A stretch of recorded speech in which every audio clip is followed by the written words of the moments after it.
En Asie, l'épizootie de grippe aviaire poursuit toujours son offensive. Les spécialistes redoutent désormais qu'elle ne se transforme en épidémie humaine à grande échelle, comme la grippe espagnole qui fit plusieurs dizaines de millions de morts au début du XXe siècle.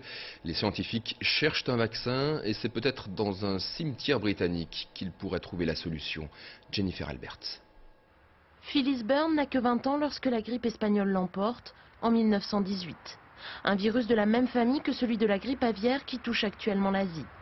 C'est cette parenté que les scientifiques aimeraient étudier, mais le virus de la grippe espagnole a été éradiqué, alors il va falloir exhumer le corps de Phyllis Byrne.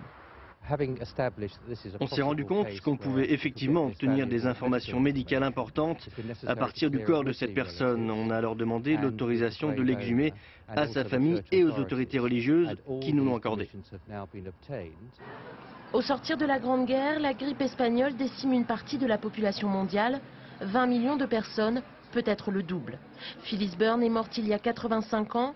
Si ces tissus ne sont pas altérés, les chercheurs prélèveront des échantillons de poumons pour décoder l'empreinte génétique de la grippe espagnole. 6 gènes du virus ont déjà été identifiés à partir d'autres échantillons plus petits. L'intérêt, grippe espagnole et grippe aviaire se ressemblent génétiquement. Les chercheurs ont de grandes chances de trouver quelque chose. Ils ont déjà décodé une partie de la séquence ADN de la grippe espagnole.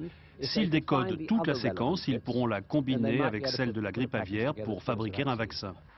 Un laboratoire britannique a d'ailleurs fait venir du Vietnam le virus de la grippe du poulet. Le monde scientifique s'inquiète qu'elle ne se transmette à l'homme et qu'elle ne devienne aussi dévastatrice que la grippe espagnole au début du siècle.